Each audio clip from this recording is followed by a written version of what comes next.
What kind of bastard Taurus is this?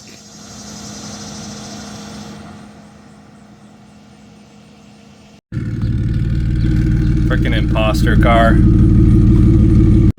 So my buddy came to pick up the wheels off of this thing for his car because we've got 4 welds now, even though we don't have any all-wheel drive.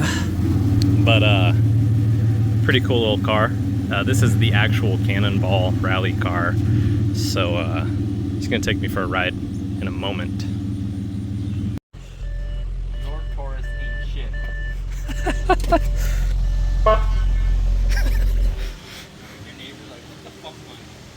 Yeah, so this is the Cannonball World Record car. This is the car that impersonated a Taurus, the good platform, to beat the record. When did they beat the record? I should know this. So, S6, RS7 turbos. Pretty nice build.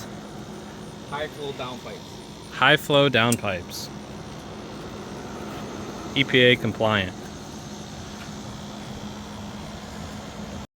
So for those of you who don't know what a cannonball is, essentially it's a coast-to-coast, as fast as you can drive it challenge. And this car averaged, you said 110? Yeah, 110 average. 110 mile an hour average with all stops, traffic, whatever the heck. Pretty dang sweet. I wanted one of these way back when I got rid of my first Taurus, but decided against it. Should have done it. Imagine if the Taurus was actually good, like this platform. Guess how much hits it has at the drag strip? Probably 8,000. 400. Jeez. Stock trans still. Stock trans must be nice. It's technically a dual clutch, but... Is this what an interior looks like? Yeah. Oh, it's nice. German luxury.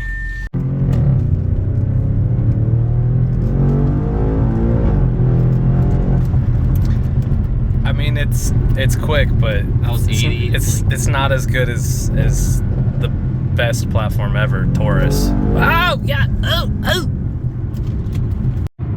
Yeah, it says you're almost out of fuel. Yeah. I got carbon fiber on my dash too. I didn't know they had this in Tauruses.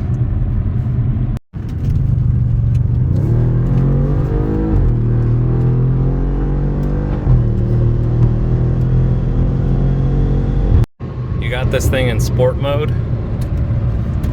I'll put my Crocs in sport mode.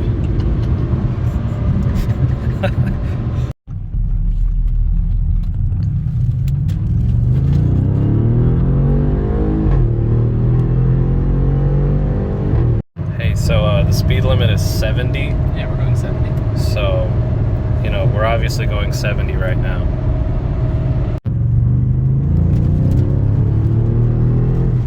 Oh! Hey, so the trunk space in your Taurus is kind of small. I gotta fit all 4 of these things in the back of this. All at one time. Can't even fit one wheel in the back of this thing without it being full. Ooh. I'm messing around on his pint while he, ooh, almost dying, while he tries to fit those wheels in his car. This thing is dangerous. I need to put the Crocs in sport mode. It'd probably be safer.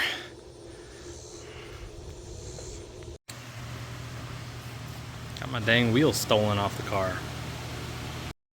Alright, so we've got welds for the front, welds for the rear, no tires, so I can't really move the car or anything in this condition, but I guess this gives a little bit better of a look at the subframe swap.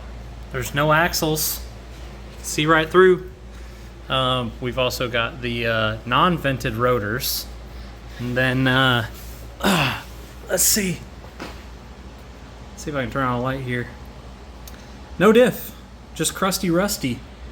And yeah, can't quite say that it's the right decision, but considering the other differential was blown up, it's probably the best way that we can go. While I was doing all of this, I also slammed the coilovers as much as they could be, considering we've got front wheel drive. It doesn't really matter anymore. These are going to have tires that match that size. These are actually 27-inch tall. What came off of there was like almost 29 inches tall. So we've got to make it look right. So front is slammed, rear is slammed, and by slammed I mean that's what these BC coilovers can do. As far as proper lowering, sure, could I be static boy and take some springs out and slam it and make it extremely dangerous? Yes. Am I going to do that? No. But as these tires are breaking in a little bit, we're noticing that even these tires don't have enough traction for the probably 700 foot-pounds of torque that it's making to the front wheels. But we'll figure that out. Other than that, we have a passenger seat back in because I just took him for a ride in the car. It's totally way better stripped, no AC in this heat than the Cannonball car ever could be, but you know, we're not going to talk about that. In the meantime, what I have done is some of the doors have chunks missing out of them now. So windows are still functional.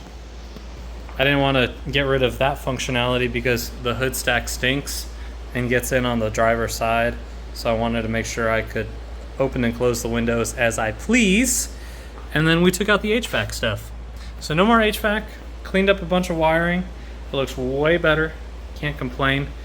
But that's kind of the update on the car. So once we have those tires on, not only will these look better instead of having mismatched front and rears, it should save a little bit of rotating mass. I'm trying to get the car weighed. The car with the rear end in it and then a bunch of other stuff weighed in at like just a hair over 3,700 pounds. So I'm thinking we are in the 3,500 pound range. That being said, she's still a heavy pig.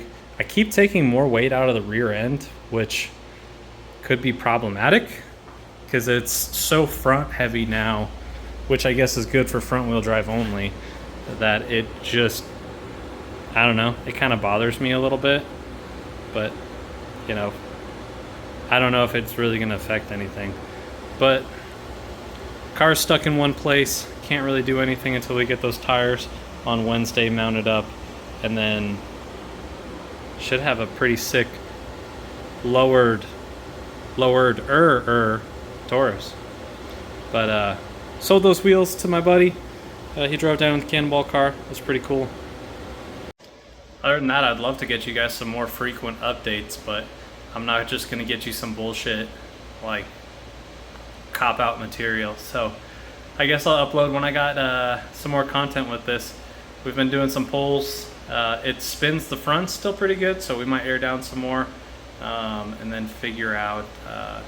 We've got the stock torque converter screaming for life, but I have a gearhead one that is being sent my way, so we'll have that fixed up, and you know, maybe we'll do a 60 to 130. So the torque converter is not locking up, so in fifth gear I'm hitting rev limiter. I can't even do a 60 to 130. People keep asking me about it, but it is what it is. We'll get that one swapped in when we get it, and then get these welds on the rear, and then who knows, the car should be rocking and ready. Bye.